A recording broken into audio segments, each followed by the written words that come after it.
बिस्मिल्लाहिर्रहमानिर्रहीम। अस्सलाम वालेकुम दोस्तों, आज नेशनल प्राइम टाइम में बिल्कुल करेंगे साफ बात, बिल्कुल साफ। अब कोई मुझे कट्टर कहे, मुस्लिम धारणा वाला कहे, कट्टरवादी कहे, क्यों? हिंदू कट्टरवादी हो सकता है तो मुसलमान कट्टरवादी क्यों नहीं? हालांकि हम तो कानून के दायरे में रह के बात करते हैं।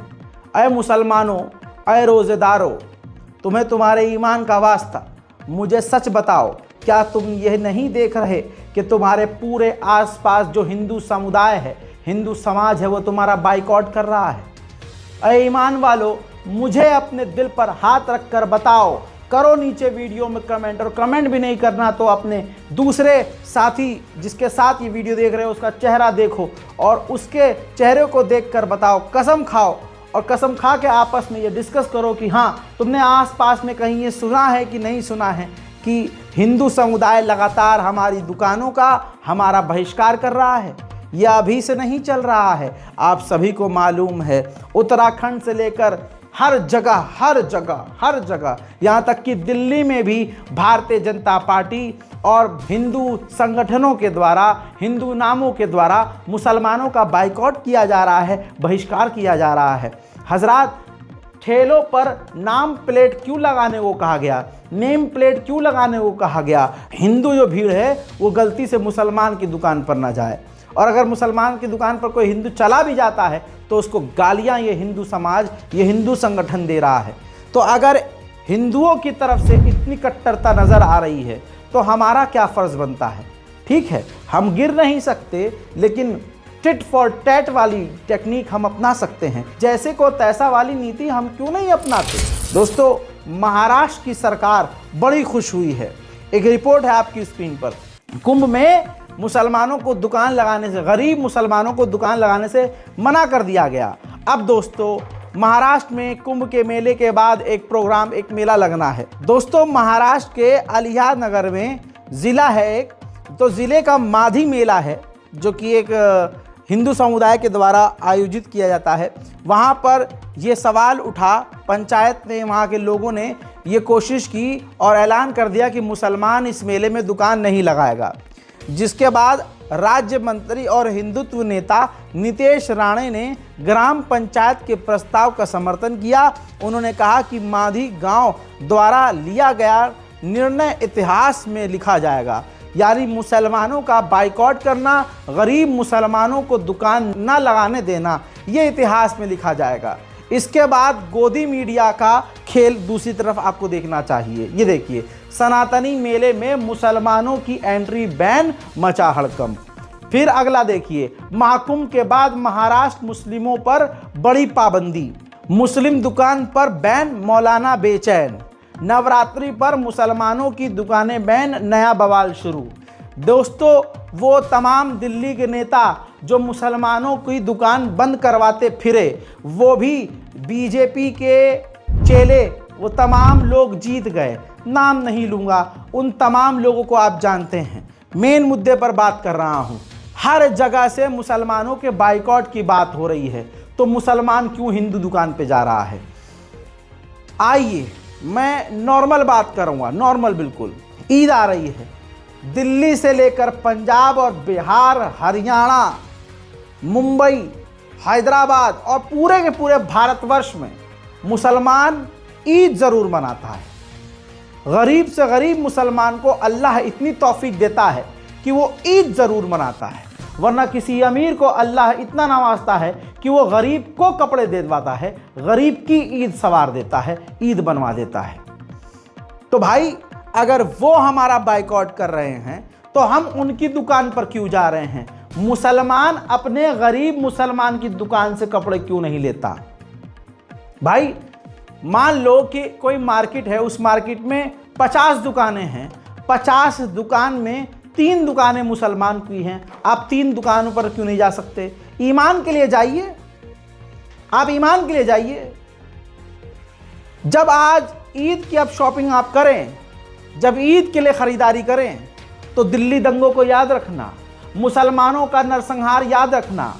जिस तरह से मुसलमानों को बैन किया जा रहा है और बाइकआउट की बात की जा रही है, याद रखना। और ये भी याद रखना, जितना मुसलमान खाता है, जितना मुसलमान पहनता है, इतना तो कोई जो नंगे ही रहते हैं उनसे क्या ही बहस कर रहा। हजरात, वो हमारे कंपटीशन में नहीं आ सकते।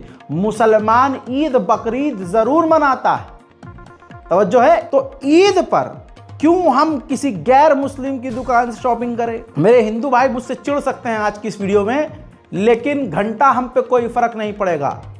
अल्लाह की लानत उन पर, अल्लाह उन पर अजाब नाजिल करे जो, और करता ही है। मैं बोलूंगा, अभी चंद अजाब आए थे, कई जगह हुए हैं, मौतें खूब दनादन हुई हैं, और फिर जिनकी मौतें हुई वो ये तक ना कह सके कि जी प्रोग्राम अच्छा नहीं था, जी अरे सरकार ने अच्छा काम नहीं किया, हमारे लिए दिखावा कुछ और किया है लेकिन ज़मीनी कुछ नहीं किया है। लाशों के आंकड़े अब तक नहीं बताए जा रहे हैं।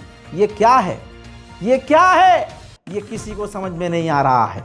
हजरात, जो भीड़ लगातार मुसलमानों के बाइकआउट की बात कर रही है, बहुत सीधी सी पॉलिसी है। हम बैन करते हैं, हम कह रहे हैं कि भाई तुम हमारे यहां से मत खरीदो, हम तुम्हारे यहां से नहीं खरीदेंगे। ये मैं नफरत को प्रमोट नहीं कर रहा हूं, मैं प्रमोट कर रहा हूं जैसे को तैसा, जैसा हम फील कर रहे हैं वैसा ही वो फील नहीं करेंगे, तब तक इनको अकल नहीं आएगी। कहेंगे यार ये तो नेता करते हैं, हम दुकानदार अब कहेंगे अरे यार ये नेता करते हैं, लेकिन हिंदू, सब के सब हिंदू आज हिंदू मुसलमान करते हैं। 20 में से आपको एक बंदा मिल जाएगा जो दिल का साफ होगा, लेकिन वो भी प्रेशर में हिंदू संगठन के मुसलमान विरोधी हरकतें करता हुआ नजर आएगा। तो मुसलमान गैर कानूनी काम ना करके और ना करे और ना करता है, जैसे वो हिंदू समुदाय के लोग कर रहे हैं हम भी कर सकते हैं। हम सिर्फ मुसलमानों को सामान बेचेंगे, हम मुसलमानों को ही सामान देंगे और मुसलमान दुकान से ही सामान लेंगे। रमज़ान में अनाज से लेकर तमाम बड़ी छोटी चीज़ें, तमाम फल फ्रूट मुसलमान अंधाधुन खरीदता है। फिर हम क्यों खरीदे भाई उनसे, जब तुम हमारी दुकान से, अरे इस पॉलिसी पर तो हमारे घर की ख़ानदान की औरतें इस पॉलिसी को यूज़ करती हैं। भाई तुम हमारी शादी में नहीं आए, हम नहीं आएंगे तुम्हारी शादी में, हैं भाई तुमने कल सफाई ना करी, आज हम ना करेंगे। भाई तुम हमारी बेटी की शादी में नहीं आए, हम नहीं आएंगे तुम्हारी बेटी की शादी में। तो ये टिट फॉर टैट वाली पॉलिसी आज से नहीं हमेशा से इस्तेमाल होती है। मुसलमान हर जगह क्यों भाई सेकुलर बन रहा है? ओ भाई तुम तो, हमें कोई दिक्कत नहीं है, हम बोलेंगे जय श्री राम, कोई बात नहीं है। तुम्हारे पिछवाड़े में में बोल के दिखवाओ उनसे कि बोल अल्लाह अकबर, नहीं बोलेंगे वो। हम क्यों सेकुलर बन रहे हैं भाई? इस कट्टरवादी झुंड में जहां हमारी गलती के बिना हमें मारकर, हमारी मौत का इल्ज़ाम हम पर लगाकर फिर हमारे बाइकआउट की भी बात की जा रही है, ऐसे में हम बड़े अच्छे बनने क्यों? अपने सगे भाई के लिए अच्छे नहीं हैं हम, उसकी ज़मीन मार के बैठे हैं। हम इसके लिए अच्छे नहीं हैं, उनके लिए हम बहुत अच्छे बन रहे हैं। अरे पंडित जी हम तो आपके यहाँ सामान खरीदते हैं, क्यों खरीद रहे हो भाई? 12 महीने आप देख लो, मुसलमान सुबह उठ रहा है, दोपहर में उठ रहा है 10 बजे, 12 बजे, 1 बजे, रात भर जाग रहा है। सुबह उठ रहा है, सुबह तो कौन उठ रहा है? हिंदू। हिंदू इलाके में चले जाओ, सफाई धुलाई, गली साफ, महिलाएं, हिंदू महिलाएं पूरा अपना चबूतरा धो देती हैं सुबह 4-5 बजे तक। मुसलमान जो है टांग मोड़ के, पेट खोल के, पिछवाड़ा उलाट के 9 बजे तक सो रहा है। बिटिया जा रही है 7 बजे कॉलेज, बच्चे जा रहे हैं जो जॉब वाले हैं 9-10 बजे, और वो कॉलेज में जाके बिटिया क्या कर रही है वो भी सबको पता है, और जो जॉब कर रही हैं उनका भी पता है सबको क्या ही कर रही हैं। ये बिल्कुल अलग डायरेक्शन में मामला है। लेकिन टिट फॉर टैट वाली पॉलिसी हम क्यों नहीं भाई? हमें सफाई से रहना चाहिए। हमारे यहाँ रात को ऐसे कूड़े की थैली ऐसे छत से, फ्लैटों से गली में फेंक दी जाती है, थप फट, पता ही नहीं चलता किसने फेंका है। आप समझ रहे हो? हिंदू मोहल्ले में आप जाओ, जो नाली साफ़ करने वाले आते हैं ना भाई, वो भैया नाली वाले साफ़ करने वाले अगर सफाई ठीक से ना करें ना, और कूड़ा इकट्ठा करके गंद घर के, इस घर के सामने रख दें, इस घर के सामने ज़्यादा, तो दोनों घर वाले सामने आते हैं, भाई सफाई कर और बीच में रख, और ये टपकता हुआ क्यों है, इसको भी साफ कर। बिल्कुल सफाई और तमीज़ के दायरे में वो रहते हैं।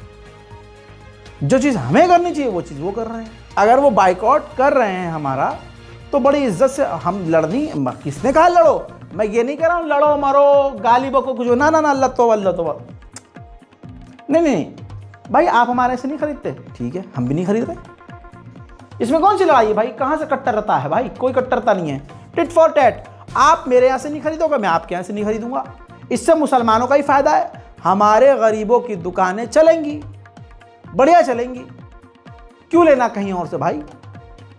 अब ये तो ईद की बात हो गई कि ईद पे खूब दबा के शॉपिंग होती है, बकरा ईद का समझ लीजिए, बकरीद पे तो भाई हर इंसान कुर्बानी करता है, कई कई घरों पे तो माशाल्लाह 3-3 4-4 बकरे कट रहे होते हैं। ऐसे में जो एक्स यूज़र हैं बहुत बेहतरीन बात लिखते हैं, बहुत अच्छा विश्लेषण दिया है, ज़बीहा कुर्बानी। अली सोहराब लिखते हैं कि प्रत्येक जानवर की कीमत 15,000 से 50,000 के बीच होती है।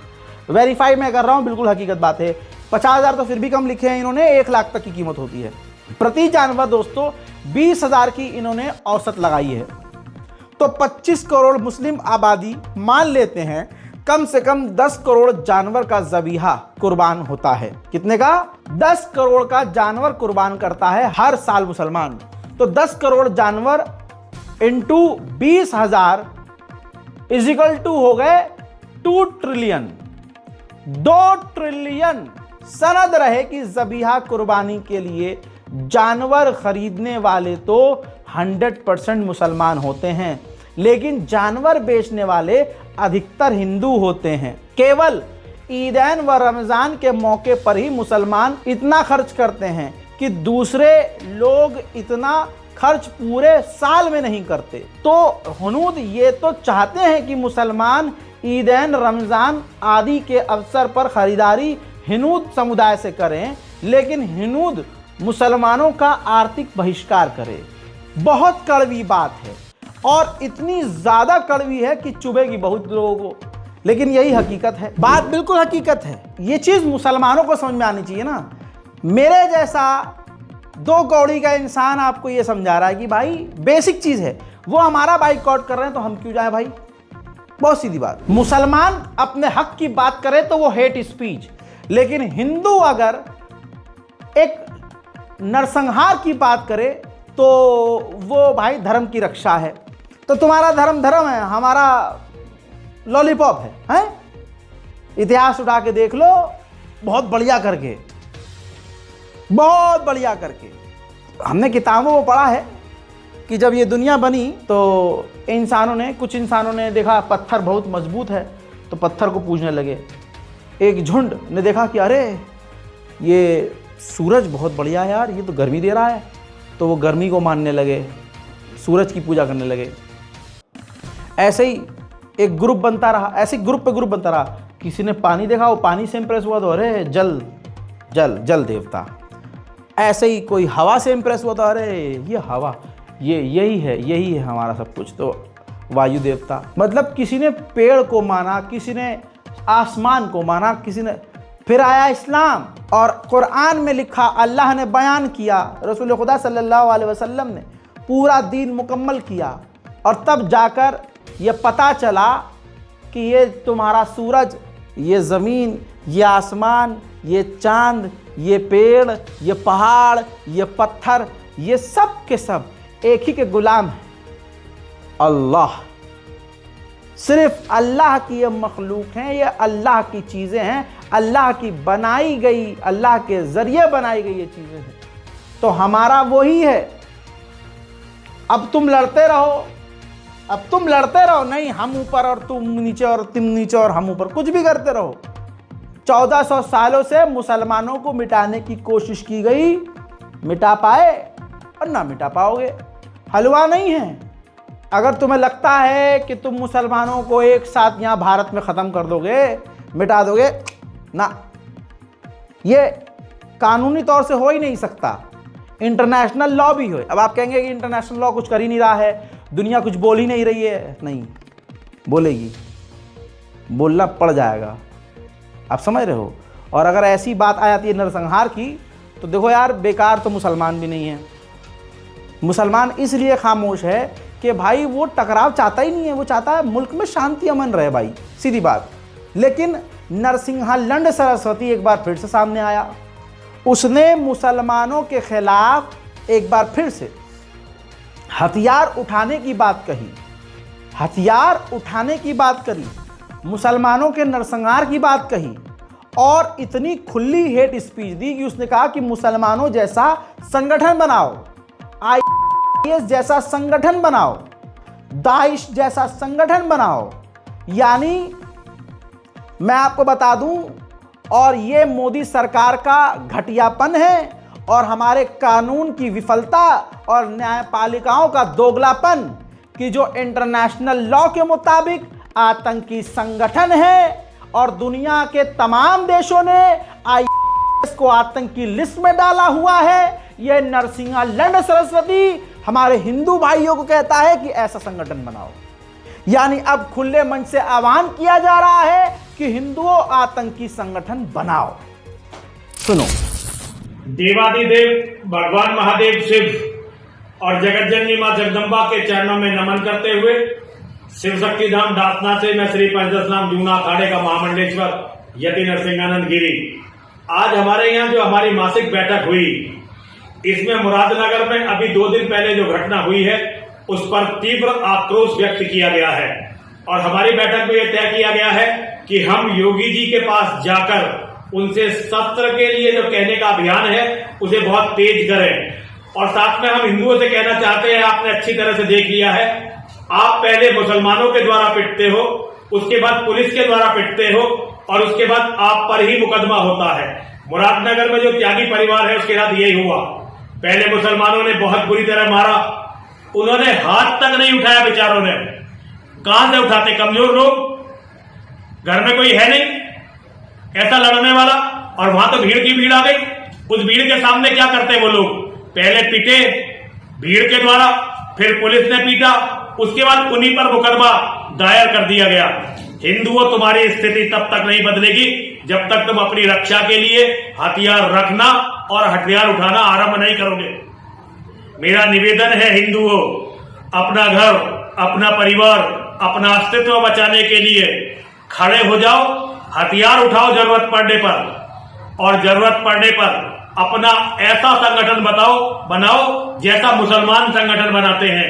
आईएस जैसा संगठन, ऐसा संगठन अगर होगा तो जीवित रहने का रास्ता निकलेगा, वरना जीवित रहने का रास्ता नहीं निकलेगा। हर हर महादेव, हर हर महादेव, हर हर महादेव। अल्लाह अकबर।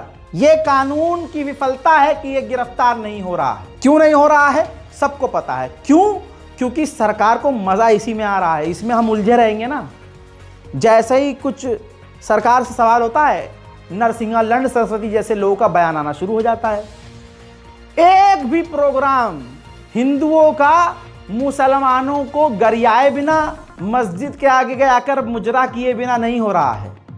यही तो मैं कहता हूं, जो औरंगजेब, जिनके माँ बाप, जिनकी घर की औरतें औरंगजेब और अय्याश जो मुगल हुआ करते थे, जो नचनियाँ नचाया करते थे दरबार में, है ना, उन नचनियाओं की जो नस्ल आगे बढ़ी, आज उनकी नस्ल मौजूद है और उनकी रगों में अपने पूर्वज, जो उनके पूर्वज मुगलों के सामने नाचते थे, उनका खून एकदम से तड़पने लगता है जब वो मस्जिद देखते हैं। ऐसे ही मध्य प्रदेश में एक भीड़ मस्जिद को देखती है और मस्जिद देखने के बाद पागल हो जाती है और फौरन मस्जिद के आगे जाकर ये भीड़ रुक जाती है और फिर मस्जिद के आगे, मैं वो सुना नहीं सकता हूँ, मस्जिद के आगे आपत्तिजनक गाने, आपत्तिजनक नारे, और उसके बाद आप पता है इनके बाप दादा क्या करते थे, है ना, वही करते थे जो मुगल करवाता था इनसे। तो ये नाच रहे हैं, गा रहे हैं, जानबूझकर माहौल खराब करने की पूरी प्लानिंग के साथ तैयारी की गई। हजरात, ये पहला मामला तो नहीं है, ऐसे मामले रोज आ रहे हैं, लेकिन कार्रवाई के नाम पर कुछ नहीं होगा। लेकिन दुनिया ये देख रही है कि मुसलमानों का कोई भी प्रोग्राम होता है, शांति और प्यार और अमन से मुसलमान करता है, कोई भी तेड़ पेड़ चेड़ नहीं होती है। लेकिन इनका एक प्रोग्राम होता है, एक भजन कीर्तन भी होता है, तो उसमें भी ये कोशिश करते हैं कि हिंदू मुसलमान हो जाए, हम मस्जिद में घुसकर बवाल कर दें, हम मस्जिद में हनुमान चालीसा पढ़ेंगे। और ये भाई, अगर मस्जिद में आना है, मस्जिद अल्लाह का घर है, तुम्हारा बिल्कुल तुम्हारा स्वागत है। नहा धो के वजू करके आओ, बहुत बहुत स्वागत है, मना नहीं है, आओ, लेकिन बढ़िया तरीके से आओ, तरीके से आओ। ऐसे ही मध्य प्रदेश इंदौर का वीडियो आया है जहां पर वो छावा नाम की एक फर्जी फिल्म दिखाई गई। और देखिए ये बॉलीवुड का प्रोपेगेंडा है। बहुत पहले से मैं कह रहा हूं कि आरएसएस बॉलीवुड में इन्वेस्ट कर रही है, पैसा लगा रही है कि हमारे मतलब की फिल्में बनाओ। देखिए ये काम ने भी किया था अपने टाइम पर, ठीक है, जर्मन के उसने वो किया था तानाशाह ने, तो वो यहाँ भी किया जा रहा है। अब मूवी सिर्फ देखी नहीं जा रही है, मूवी जिस लिए दिखाई जा रही है वो उसका मकसद सिर्फ इतना है कि हिंदुओं को इतना भड़का दिया जाए कि मुसलमान की गर्दन काटना शुरू कर दें। वही हुआ, तेल लगाकर डाबर का, नाम मिटाए बाबर का, ये नारेबाजी फौरन इस फिल्म के बाद हिंदू बेरोजगार संगठन के द्वारा शुरू कर दी गई। देखिए महाराज की जय, जय सिया राम, जय सिया राम, तेल लगा के सरसों का, तेल लगा के डाबर का, जय सिया राम, छत्रपति संभाजी महाराज की, धर्मवीर संभाजी महाराज की।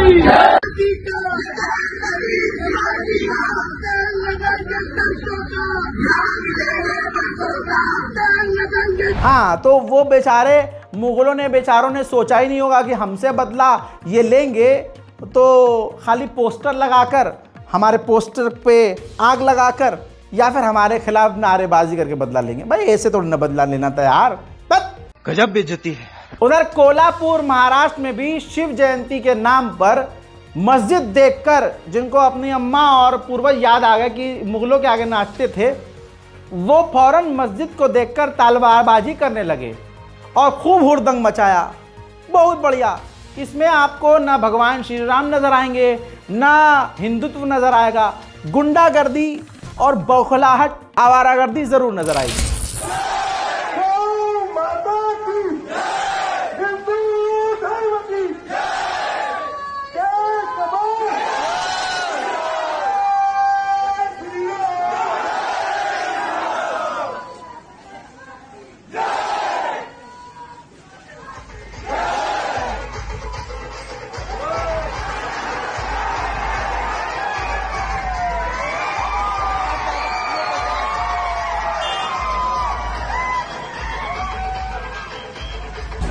हाँ, ये जितना चीख चिल्ला रहे हैं, ये जितनी भीड़ है, इस भीड़ के सामने एक मुसलमान खाली कह दे अल्लाह अकबर, इनकी शर्मगाहें इतनी ज़्यादा, मतलब समझ रहे हो, इतनी ज़्यादा फैल जाएंगी कि इतने मोटे मोटे लहंडे निकलेंगे इनके पिछवाड़े से।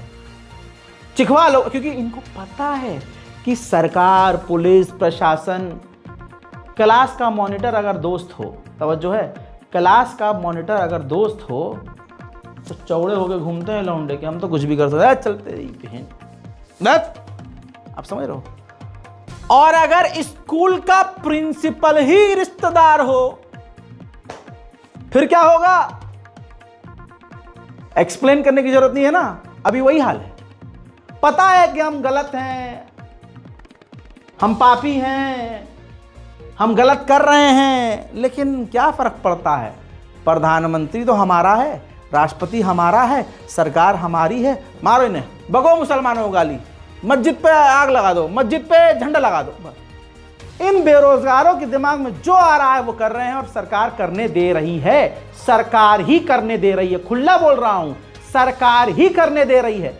वरना सरकार की मर्जी के बिना एक परिंदा पर न मारे, और ये तलवार लेकर हुड़दंगबाजी कर रहे हैं। और जब मुहर्रम में 10 मुहर्रम को हम जब निकलेंगे अपना जुलूस लेके, तब ये इनका रोना, अरे इन्होंने देखो तलवार, ये आतंकवादी है, आतंकवादी मुद देते हैं पेंट में। सरकार मुसलमानों को लगातार दबा रही, हमारी कमी है, मुसलमानों की कोई ऐसी तंजीम, एडवोकेट्स की तंजीम नहीं है, ह्यूमन राइट्स की तंजीम नहीं है कि वो UNHRC में या UN में या इंटरनेशनल कोर्ट में जाकर कंप्लेन करे, ऑफिशियली कंप्लेन करे। मुसलमान इसीलिए यहाँ पिट रहा है और बहुत बुरी तरह से पिट रहा है।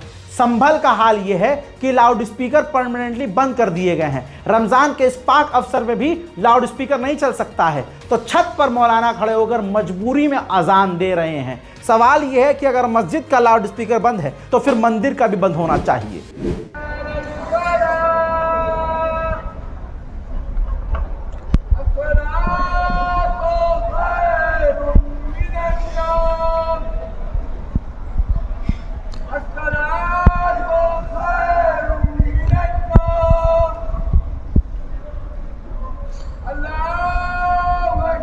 अब मैं जो जानकारी दे रहा हूं उसके बारे में जान लीजिए। मुसलमानों को शौक तो होता है मस्जिद बनाने का, लेकिन औकात नहीं होती, इतनी हिम्मत नहीं होती कि मस्जिद बचा सकें। हजरात, गोरखपुर की जिस मस्जिद को योगी सरकार ने धमकी दी कि ये गैरकानूनी है, इसको खुद तोड़ दो वरना हम तोड़ेंगे। गोरखपुर की 3 मंजिल इमारत अबू हुरैरा को मस्जिद की कमेटी ने अब खुद तोड़ना शुरू कर दिया है। गोरखपुर डेवलपमेंट एसोसिएशन ने 15 दिन का समय दिया था। GDA प्रशासन ने नक्शा पास नहीं होने की वजह से निर्माण को अवैध बताया था और 15 दिनों के भीतर मस्जिद के निर्माण को तोड़ने का नोटिस जारी किया था। हजरात, इसी के साथ देख लीजिए, सच्चाई यही है इस सरकार की।